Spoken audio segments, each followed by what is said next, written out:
제가 한 30년 전에 로스앤젤레스에서 목회를 할 때 저희 교회에 아이들 둘을 데리고 나오시는 여성도님이 한 분 계셨습니다. 이 성도들의 관심은 항상 남편은 어디 있느냐, 왜 혼자 교회를 나오시느냐 하는 데 있지 않습니까? 그래서 성도들이 지대한 관심을 가지고 이 혼자 나오시는 이 성도님 남편은 뭐 하시는 분일까? 왜 이분은 같이 안 나오시고 혼자 나오실까?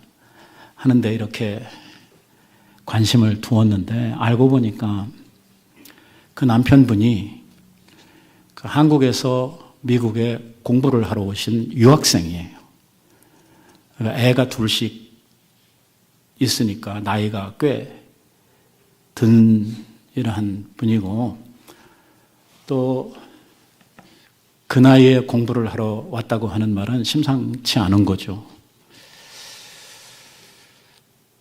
USC에 박사과정을 하러 오셔서 공부를 하시고 계시고 한국에 계시는 부모님들이 재력가라서 학비에서부터 이 생활비 전체를 다 후원해 주시는 이러한 분이었어요. 근데 왜 남편분이 같이 오시지 혼자 그렇게 오시느냐? 남편이 같이 올 수가 없대요. 왜요? 그랬더니 그 집안이 대대로, 특별히 그 어머니가 이 불교를 아주 특별하게 신봉하시는 보살님이셔요. 한국에서 유명한 절을 몇 개를 지으실 정도로 굉장한 재력가시고 그 절을 건축한 그 대가로 이 보살이라고 하는 이러한 호칭을 받아가지고 계신 분이기 때문에 자기는 어머니 후원 받아가지고 공부하면서 여기 와 있으면서 교회에 갈 수는 없다 이거예요. 이건 부모님에 대한 배신이고 이건 불효다. 이렇게 생각을 하시기 때문에 절대 교회에 갈 수 없다. 그럼 왜 와이프하고 애들은 교회를 보내느냐? 이게 미국에 와서 보니까 애들이 다 교회 다니더라는 거예요. 교회를 안 다니는 애들이 없고 다 교회를 다니고 그리고 와이프가 결혼하기 전에 교회 다니던 크리스찬이었다는 거예요. 자기가 결혼하고 나서 교회를 못 다녔는데 그래도 미국에 있는 동안이라도 교회를 가게 해야 되겠다라고 생각을 해서 자기는 못 가지만 자기 와이프하고 아이들은 교회에 보내고 있다. 그거예요. 사정을 듣고 나니까 뭐 딱히 우리들이 교회 더 이상 나오라고 말하기도 조금 좀 껄끄러운 이러한 상황에 계시더라고요. 그 당시에는 1년에 한 번씩 교회에서 이제 대신방을 하는 이러한 일이 있었는데 그 여성도님한테 신방을 가도 되겠느냐 집으로 물었더니 남편한테 물어봐야 된다. 그리고 물어보고 와서 하시는 말씀이 교회 나오라고 목사님이 권유 안 하는 것을 조건으로 오셔도 좋다. 이제 이렇게 얘기가 됐습니다. 그래서 제가 가서 예배 드리면서 말씀으로 이제 복을 빌고 이제 기도해 드리면서 공부하는 중에 있는 분이니까 하나님께서 지혜 주셔서 공부 잘할 수 있게 해달라고 그래서 학업 잘 마칠 수 있게 해달라고 기도를 하고 이제 왔어요. 그리고 아무 일이 없었어요. 1년이 지나갔어요. 또 대신방 때가 돼가지고 또 물었죠. 가도 되겠냐? 그랬더니 지난번에 뭐 그렇게 크게 문제 안 일으키고 제가 왔다 갔기 때문에 이번에도 와도 좋다. 이렇게 해가지고 이제 두 번째 그 집에 제가 이제 신방을 가게 된 거죠.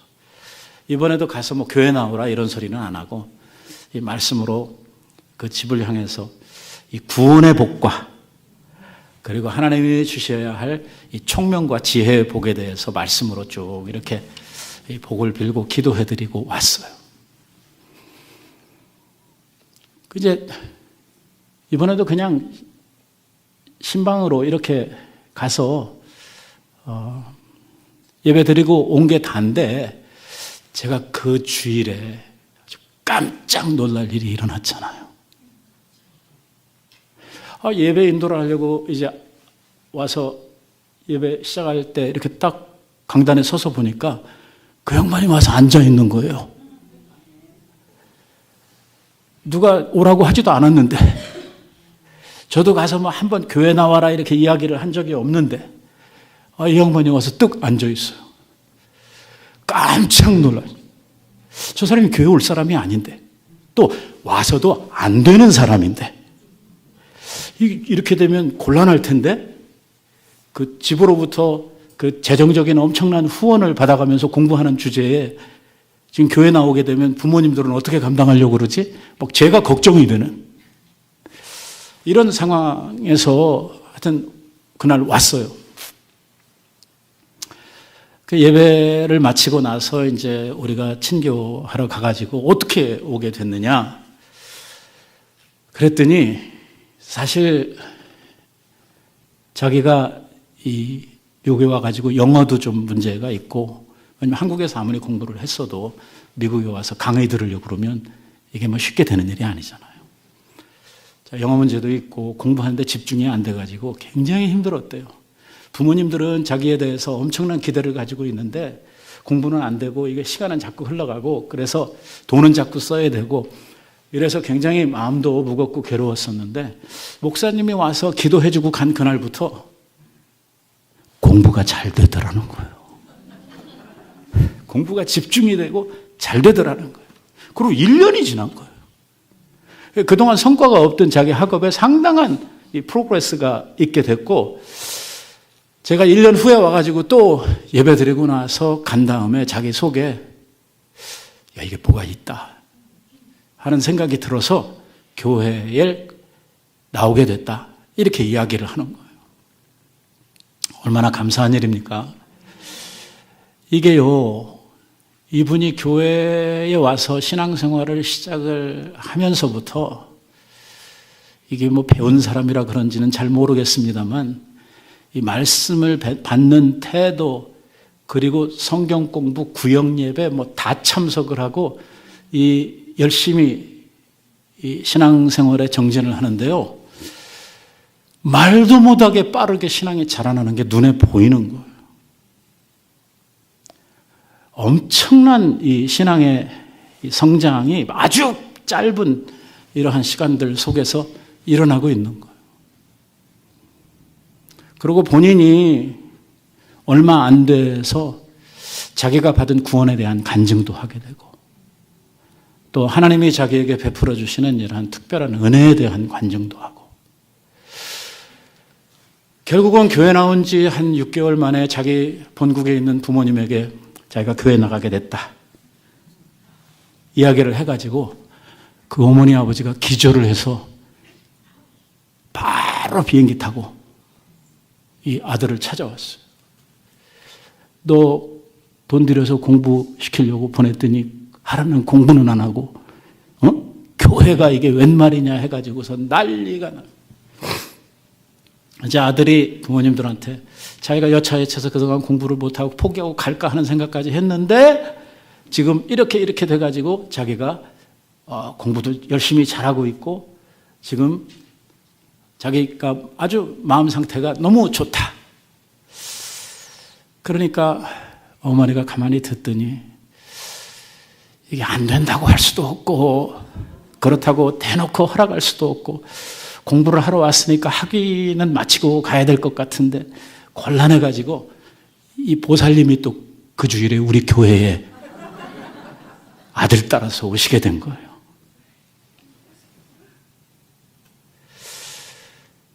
참 놀라운 것은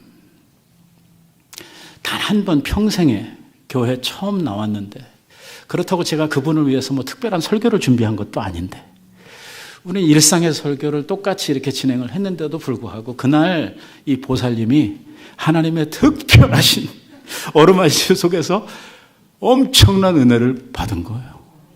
그래가지고 그 평생 믿어오고 그렇게 신봉했던 불교를 딱 끊고 그날부터 예수 믿기로 결심을 하고. 참 놀랍지 않습니까? 그리고 이분이 나머지 시간들을 교회에서 신앙생활 잘하다가 박사학위 받아가지고 한국에 가서 고려대학교의 교수로 임용이 됐어요. 그 부모님도 한국 돌아가가지고 자기 지역에 있는 교회에 다니면서 지금 열심히 신앙생활 잘하고 있다고 하는 말씀도 듣게 되고요. 참 감사한 거는 이분이 마지막 학위 받아가지고 떠나가면서 저한테 선물을 하나 주고 갔는데 자기 학위 논문이었어요. 이 방에 지금 있어요.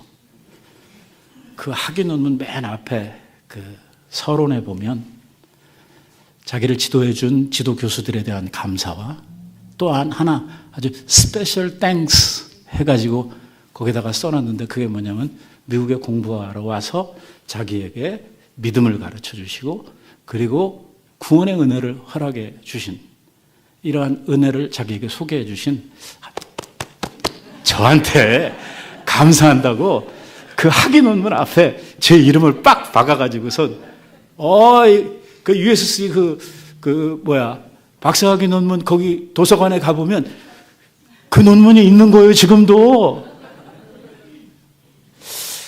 참 놀라운 일 아닙니까? 그렇게 예수 안 믿겠다고, 못 믿는다고, 자기 평생에 이건 있을 수 없는 일이라고 이렇게 생각을 했던 사람이 그렇게 참 우연찮은 기회에 예수님 영접하게 되고 본인의 신앙이 엄청난 속도로 성장을 해가고 자기뿐만이 아니라 그 보살님까지 자기 부모님들까지 변화시켜가지고 참 신앙생활을 잘하게 만든 그래서 그 가족이 하나님 앞에 구원받는 이게요 목회하는 재미가 이런 데 있습니다. 참 보람이죠. 그런 분들을 보면 마음이 얼마나 행복해지는지 몰라요. 너무너무 푸근해집니다. 사도 바울이 그래서 빌립보 교회 교인들을 향해서 너희는 나의 기쁨이요 나의 면류관이다 이렇게 이야기를 했던 이러한 말이 막 이해가 됩니다. 그 말이 무슨 뜻인지 왜 성도들이 이 사도 바울에게 있어서 기쁨이 되고 왜 바울에게 있어서 면류관이 되는지 오늘 이것은 바울과 빌립보 교회 교인들과의 관계뿐만이 아니라 이 목회를 해가고 있는 모든 이 목회자들과 성도들 사이에 있는 이러한 아주 유니크한 이러한 관계라고 저는 생각을 합니다. 저도 기쁨이 어디에 있냐면 여러분들이 신앙생활 하면서 이렇게 신앙이 점점 자라가는 이러한 모습들을 볼 때에 참 제 속에 피어나는 이러한 참 큰 감사와 기쁨이 있거든요. 그런가 하면 반대 경우도 있어요. 마음이 아프고 참 답답해지는 이러한 일들도 종종 있습니다. 저는 단지 이러한 경험들, 이러한 관계가 이 목회자와 성도들 사이에만 있다고 생각하지는 않습니다. 우리는 하나님 안에서 한 가족들입니다. 이 가족들이 누리는 기쁨과 슬픔, 가족들이 함께 공유해가는 이러한 우리의 영적 자산이라고 하는 것은 목회자와 성도들 사이뿐만이 아니라 성도들과 성도들 사이에도 이러한 역학관계가 존재하고 있다고 저는 믿거든요. 그래서 우리가 서로에 대해서 기쁨이 되고 서로가 하나님 앞에 면류관이 되는 성도들이 성도들을 바라볼 때에 참 마음 벅찬 이러한 기쁨으로 서로를 바라볼 수 있고 또 우리가 함께 주님을 섬기고 함께 한 전쟁터에서 전쟁을 한 함께 싸운 이러한 우리들의 공력들이 장차 하나님 앞에서 하나의 훈장으로 하나의 면류관으로 우리에게 주어질 것을 생각하면 그러한 감동, 그러한 기쁨이 오늘 우리 모두에게 있어야 되지 않는가 하는 생각을 하게 되는 것입니다. 바라는 것은 우리가 서로에 대해서 이런 기쁨이 되고 이러한 면류관이 되는 이러한 은혜가 있기를 바랍니다.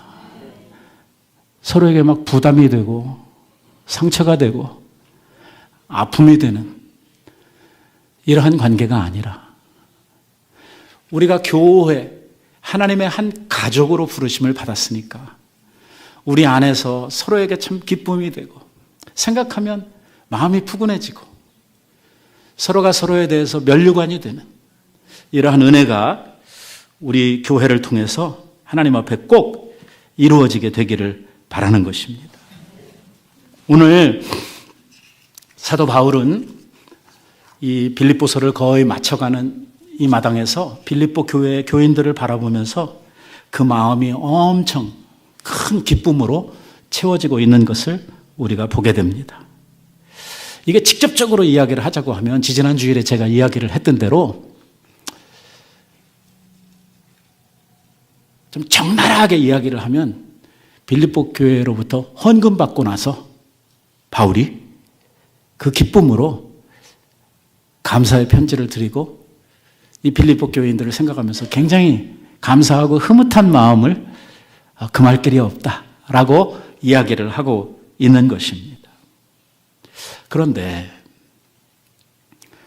바울이 지금 빌립보 교회 교인들을 향해서 이런 감사를 하는 이유는 단지 돈을 받았기 때문은 아니라는 것입니다. 오늘 바울이 이 빌립보 교회로부터 온 선교비를 받고 나서 마음이 흐뭇해지는 데는 그만한 이유가 있습니다. 그것은 빌립보 교회 교인들의 마음속에 삶의 우선순위가 바뀌어지고 있다 하는 것을 바울이 알았기 때문입니다. 무슨 말이냐면 우리가 우리의 인생을 살아가면서 중요하게 생각하는 무엇을 먼저 해야 된다고 하는 이러한 우선순위라는 게 있지 않습니까? 여러분들도 살면서 삶의 어떤 우선순위들이 있잖아요. 어떤 사람은 사업하는 게 제일 우선순위에 와 있을 수도 있고 어떤 분은 가족이 제일 자기의 우선순위에 와 있을 수도 있고 사람마다 가지고 있는 자기의 인생의 어떤 우선순위들이 다 있는데 지금 바울은요 빌립보 교회 교인들의 마음속에서 이 우선순위가 바뀌고 있다. 그리고 그 우선순위는 하나님을 향한 믿음이 회복되고 있다고 하는 이 사실 때문에 지금 바울은 기뻐하는 것입니다. 그걸 어떻게 아느냐? 빌립보 교회 교인들이 그 어려운 처지에서 자기에게 보내준 선교비를 통해서 그걸 확인하고 있는 것입니다. 빌립보 교회 교인들은요, 전에도 바울을 도왔습니다. 그런데 이 빌립보 교회 교인들의 형편이 아주 어렵게 되고 안 좋아지다 보니까 사는 것도 힘들고 자기의 생활도 하기가 어려워져서 선교비를 끊었거든요. 그랬는데 그동안은 이제 선교비를 끊고 자기의 생활에 몰두하던 이러한 이 빌립보 교회 교인들이 바울이 복음을 전하다 여차여차해서 결국은 지금 현재 감옥에 들어가 있고 생사를 알 수 없는 이러한 상황 속에 있다 하는 이러한 소식을 듣고 나서 그동안 바울에 대해서 소원했던 이 빌립보 교회의 마음, 이 교인들의 마음이 새로워지기를 시작을 하고 그 어려운 중에서도 그들이 헌금을 모아가지고 감옥에 있는 바울에게 선교비를 보내준 것입니다. 이 사실을 이 바울이 알고 나서 이 교인들에게 대한 이 감사와 더불어서 이제 빌립보 교회 교인들의 마음속에서 자기네들이 살아야 하는 삶의 현재의 그 사는 그 자체보다 선교를 생각하고 복음을 생각하고 선교사를 생각하는 이 마음이 더 우선되고 있다고 하는 사실을 생각을 하면서 감사하고 있는 것입니다. 사실 이 현대 교회들도 마찬가지거든요. 교회가 좀 어려움에 빠지게 되면 제일 먼저 끊어버리는 게 이 선교사들 선교비 끊는 것을 제일 먼저 시작을 하거든요. 왜? 나도 먹고 살기 힘든데 무슨 밖에 계시는 먼 데 있는 보지도 못하는 선교사들까지 우리가 돕느냐 해가지고 선교비를 끊어버리는 이러한 경우가 아주 허다합니다. 이번에 우리들이 알바니아에 가서 과테말라로부터 파송을 받은 그 여선교사님을 만났는데 그 여선교사님도 자기를 파송한 교회에서 선교비를 확 줄여가지고 사는 것이 엄청 어렵다고 저희한테 이야기를 하는 이러한 말을 우리가 들었거든요. 근데 이러한 현상들은 너무 흔한 일이에요. 교회들이 항상 어려워지면 제일 먼저 끊어버리는 게 이 선교비부터 끊습니다. 그러면 선교 현장에서 살아가고 있는 그 선교사들은 엄청난 삶의 고통을 당할 수밖에 없는 것이죠. 그렇다고 해서 그거 끊어졌다고 돌아갈 수도 없고 그 현실 속에서 버티고 복음을 위해서 이 일은 지속해야 되는 선교사들의 상황이 아주 힘들어지게 되는 것이거든요. 오늘 이 빌립보 교회 교인도 그동안 자기네들의 삶이 어려워서 선교비를 보내지 못하다가 이렇게 다시 바울에 대한 소식을 듣고 그렇다고 해서 자기네들의 형편이 나아지거나 자기네들의 삶이 좀 좋아져서 보내는 것이 아니라 여전히 어려움 가운데 있고 자기네들이 힘든 상황에 있지만 바울이 그런 어려움을 당한다 하는 소식을 들었을 때에 이게 뭐가 우리가 먼저 해야 될 일인가 하는 것을 생각하게 되었고 빌립보 교회 교인들은 자기네 삶도 어렵지만 지금 복음을 위해서 수고하던 하나님의 종이 이렇게 어려움을 당하고 있다고 하니까 우리가 힘을 모으자, 우리가 힘을 내자 해가지고 이렇게 선교비를 모아서 보낸 것이거든요. 이에 대해서 사도 바울이 감사한 마음을 전하고 있는 것입니다. 읽었던 말씀에 보시면 11절 말씀에서 바울은 이렇게 이야기를 합니다. 내가 궁핍함으로 말하는 것이 아니라 내가 돈이 없어서 내가 지금 가난하기 때문에 너희들에게 이 말을 하는 거 아니다. 오해하지 말아라. 나는 어떠한 형편에서도 자족하기를 배웠다. 무슨 말입니까? 자기는 있어도 살고 없어도 산다는 것입니다.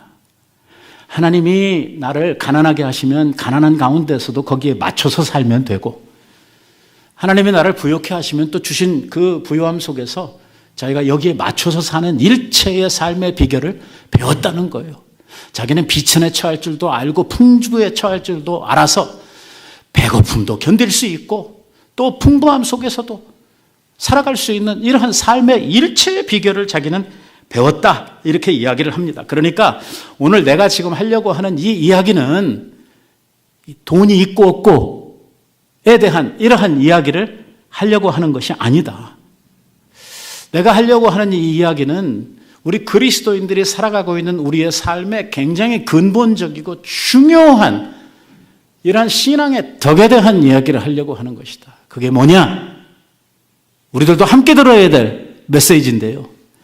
그리스도인으로 산다는 것, 그것은 뭘 배워야 되냐면 자족하는 신앙을 배워야 된다는 것입니다. 뭘 배워요? 자족이 뭔데요? 예. 지금 사도 바울은 이렇게 이야기를 합니다.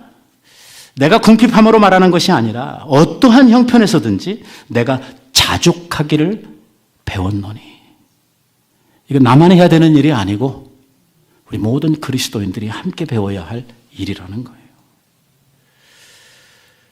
오늘 우리는 우리의 삶에서 자족하기를 배워야 하는 것이 우리의 신앙의 큰 덕 가운데 하나입니다.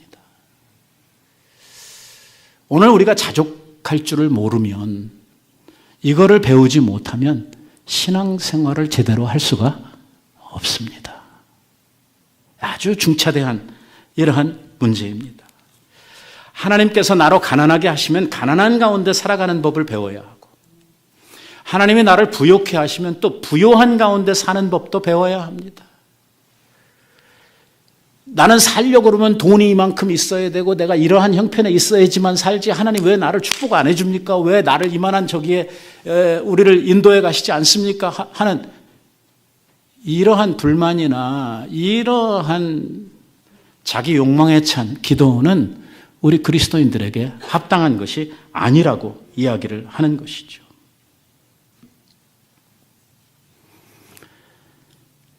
가난해도 행복하게 사는 법을 배워야 되고, 부자여도 겸손하게 사는 법을 배워야 하는 것입니다.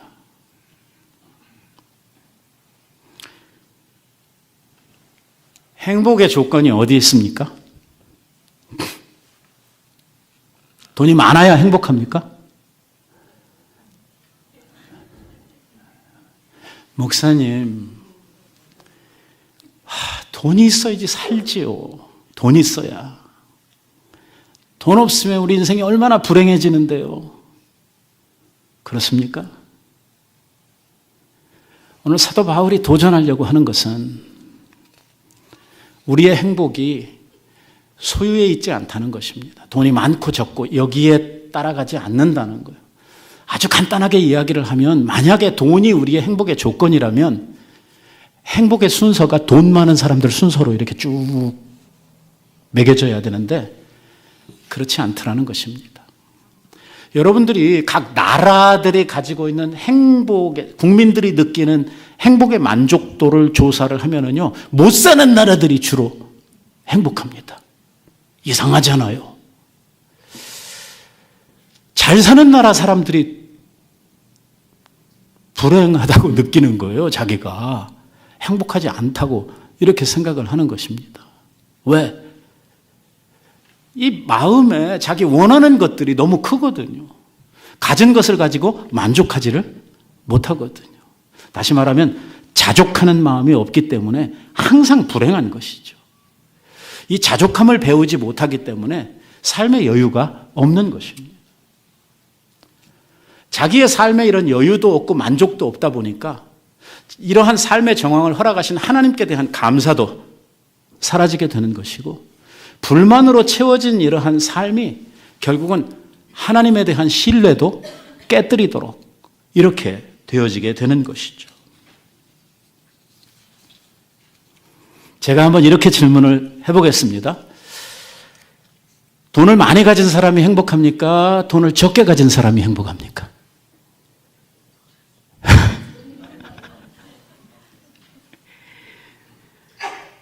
그걸 질문이라고 하십니까? 일단 돈이 없으면, 돈이 적으면 삶이 불편합니다. 행복에 대한 문제가 아니고 삶이 불편해집니다. 필요한 것이 있는데도 살 수 없고, 아이들이 뭘 사달라고 하는데도 돈이 없으니까 사줄 수 없습니다. 그래서 가난한 동네에 사는 사람들 가보면은요, 항상 시끄럽습니다. 싸우는 일도 많고요. 그러면 돈 많은 사람들은 안 싸웁니까? 돈 많은 사람들은 평안하고 항상 기쁘게 살아가고 있습니까? 돈이 많으면요, 자기가 원하는 것들을 살 수 있고 인생이 편안해집니다. 아주 간단하게 예를 들면, 자동차를 타서요, 돈이 많으면 이렇게 스위치만 딱 누르면 문이 쫙 내려갔다 올라갔다, 이거를 살 수 있지만 돈이 없으면 어떻게 해야 돼요? 시시때때로 손으로 이렇게 올려야 되고 내려야 돼. 그 차이는 있습니다. 하지만 그것이 인생의 행복을 결정하는 것은 아니지요. 돈이 많으면은요, 마음이 불편해집니다. 제가요, 우리 처음에 교회에서 선교비를 받아가지고 이 선교비를 전달하기 위해서 돈을 이렇게 10,000불을 들고 여행을 하게 됐는데, 이게 얼마나 힘든지 몰라요. 이게 12번도 이게 잘 있는지 확인을 해야 되고, 이거 뭐 전달해 줄 때까지 얼마나 이게 신경이 쓰이는지 알 수가 없어요. 다니면서도 계속 이거에 신경이 쓰이고 계속해서 확인하고 만져보고, 호텔에 체크인을 하고 나서도 밥을 먹으러 가야 되는데 들고 가야 되나 두고 가야 되나, 혹시라도 중간에 일하는 애들 들어와가지고 내 가방 뒤져서 혹시 들고 가면 어떡하나. 그래서 큰 돈을 가지고서 편안한 사람들은 능력 있는, 능력 있는 이런 사람들입니다. 야, 돈이 많으면요, 세금은 어떡합니까? 은행에 갖다 놓으면요, 은행에서는 10만 불 이상은 사고가 나면 책임을 안 진다고 은행 정문에다가 이렇게 써붙이고 있는데, 은행은 다 믿을 수 있는 것입니까? 그래서 돈이 많은 사람들이 하는 일이 자기 정원에다가 땅 파가지고 장독대를 묻고 거기에다가 이제 현찰을 갖다 감추는 이러한 분들. 그러다가 밖에서 부스럭 소리만 나면 잠자다가 벌떡벌떡 깨는 거죠. 혹시 누가 와서 그 항아리 건들지 않나 해가지고 말입니다. 돈이 있는 게 조금이라도 알려지게 되면 사돈의 8천까지 와가지고 돈 꿔달라고 달려들죠. 그러니까 돈이 있으면서도 있는 채 하지 말아야 되니까 이 얼마나 힘듭니까? 빌려주면 다 되나요? 빌려주는 것보다 더 힘든 건 받는 거거든요. 오죽하면 서서 빌려주고 엎드려서 받아야 된다고 하는 이러한 말이 있겠습니까? 좀 돈 좀 있으면은요, 친척들이 와가지고 안방에 눕습니다. 돈 줄 때까지 안 간다고. 그러고 대개 친척들한테 빌려준 돈은요, 거의 받지 못하는 돈이 되는 거죠. 그러니까 거짓말을 할 수밖에 없습니다. 이래 못 빌려준다. 이래 없다, 저래 없다. 왜? 지켜야 되니까. 숨기는 부분이 많아지고요. 사람들과의 관계는 자꾸 절단납니다. 빌려달라고 그러는데 안 빌려주면 어떻게 됩니까? 네가 그럴 줄 몰랐다느니, 우리 사이가 어쩌냐느니 이래가면서 결국은 이 관계들이 깨지는 이러한 결과들이 생기거든. 아무튼 있어도 문제, 없어도 문제입니다. 오늘 바울은요, 우리가 살아가면서 이렇게 밀접하고 우리가 이렇게 많이 우리들의 삶을 좌우하는 이 돈에 대한 문제에 대해서 뭐라고 이야기를 하냐면, 이 돈에 흔들리지 말라는 것입니다. 있든 없든 이거 가지고 행복하고 불행하고 이러한 자리, 이러한 형편에 빠지지 말라는 거거든요. 이렇게 안 되려고 하면 우리들이 반드시 해야 하는 것이 뭐냐면 자족하기를 배우는 일이거든요. 내가 얼만큼 있든지 어떤 자리에 있든지 스스로 만족할 줄 아는 이 비결을 배우지 않는 한 우리가 어디에 있어도 불행하다는 거거든요. 있으면 있어도 불행하고, 관계들 다 깨지고, 맨날 거짓말해야 되고, 없으면 또 없는 대로 불편하고 힘들고 괴롭고. 그러니까 자족하기를 배우라는 것입니다. 바울은요, 우리의 행복의 비결, 우리의 승리의 비결이 어디에 있다고 이야기를 하냐면 13절에 있다고 이야기를 합니다. 무슨 말씀입니까? 내게 능력 주시는 자 안에서 내가 모든 것을 할 수 있다는 것입니다. 주님 안에서, 주님이 내게 주시는 은혜 가운데에서, 주님이 내게 주시는 능력 가운데에서 나는 모든 것이 가능하다. 다시 말하면 사도 바울이 이렇게 자족할 수 있고 사도 바울이 승리의 삶을 살 수 있었던 비결이 어디에 있느냐? 가난에 매이지도 않고 부유해도 돈에 매이지 않고 살 수 있었던 그의 삶의 비결은, 그의 삶의 원천을 돈에다 둔 것이 아니라 어디에다 뒀어요? 예수 그리스도께 두고 살았다고 하는 것입니다.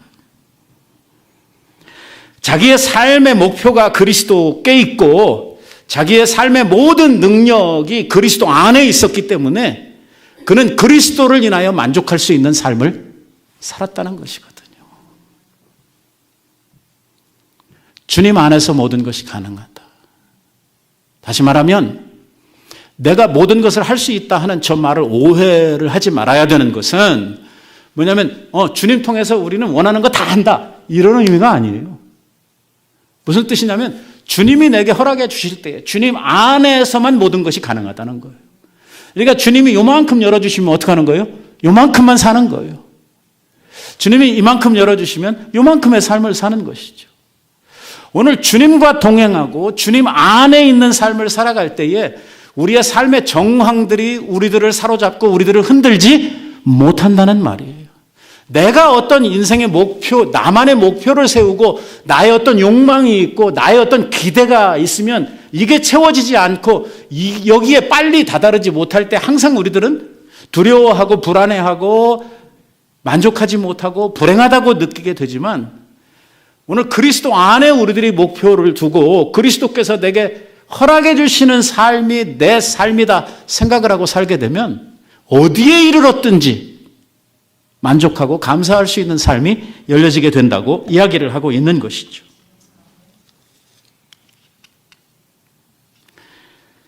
오늘 사도 바울은 자기의 삶의 능력의 원천을 예수 그리스도께 두었습니다. 그것이 바로 사도 바울이 승리할 수 있었던 비결이죠. 오늘 우리가 우리의 삶을 통해서 세상에 있는 것들에 우리들이 흔들리지 아니하고 정말 자족하는 신앙을 배우고 오늘 우리가 항상 그리스도 안에서 만족한 삶, 행복한 삶을 추구하려고 한다고 하면 뭘 해야 되냐면 그리스도 안에 있는 우리의 삶과 그리고 그가 내게 허락해 주시는 능력 가운데 사로잡히는 이게 필요하다는 것입니다. 우리들의 삶은요, 하나님께서 우리들에게 허락해 주신 은혜의 분량들입니다. 어떻게 생각을 하면 아주 좋으냐면요, 오늘 우리는 이 인생이라고 하는 큰 연극장에 하나님께서 주신 배역들을 가지고 살아가는 연기자들이라고 생각을 하시면 좋습니다. 어떤 사람은 부자 역을 맡았고 어떤 사람은 가난한 사람, 어떤 사람은 노동자예요, 어떤 사람은 저마다 맡은 역할들이다. 우리 인생이라고 하는 연극은요, 멀지 않아서 끝이 납니다. 그리고 나면 우리의 본향이 있고 우리의 영원한 나라가 있죠. 우리가 우리들에게 주어져 있는 우리의 인생의 단막극을 어떻게 살았느냐, 어떻게 충실하게 살았느냐 하는 이것이 우리의 인생의 감독이 되시는 하나님 앞에 장차 우리가 받을 칭찬이 되고 상급이 되는 것입니다.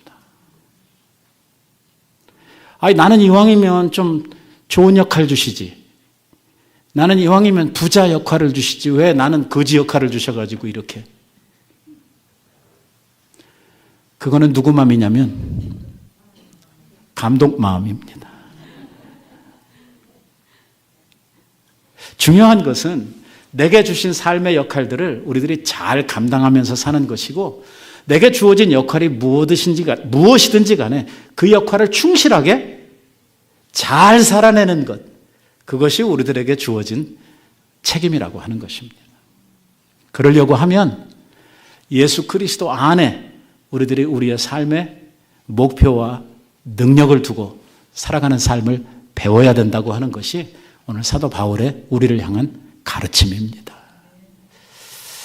여러분, 우리는요, 영원한 나라가 있습니다. 하나님이 우리를 위해서 예비하신 영광의 나라. 정말 우리가 그날 그곳에 가면 깜짝 놀라서 입이 다물어지지 않을 이러한 상급들이 우리를 기다리고 있습니다. 그리고 그 나라는 영원할 것입니다. 우리는 이 세상에서 가지고 지내던 모든 것 그 하나도 죽음을 넘어 저 세상으로 갈 때에 가지고 갈 것은 없습니다. 아무것도 못 가지고 갑니다. 단지 우리가 하나님 앞에 가지고 갈 것은 우리가 하나님 앞에 살았던 우리의 삶의 믿음과 그리고 사명을 감당했던 우리의 삶의 역할 그걸 얼마나 잘했느냐 하는 데 대한 이러한 평가만 가지고 하나님 앞에 가게 될 것입니다. 사랑하는 성도 여러분, 너무 세상살이에, 이 돈에 휘둘리지 마시기 바랍니다. 예수 그리스도를 우리의 마음에 두시고 그리스도로 만족하고 그리스도께서 내게 베푸시는 은혜의 분량 속에서 자족하는 이러한 신앙을 배우셔서 하루하루의 삶 가운데에 행복을 누리며 사시는 여러분들 꼭 되시기를 바랍니다. 잠시 기도하겠습니다.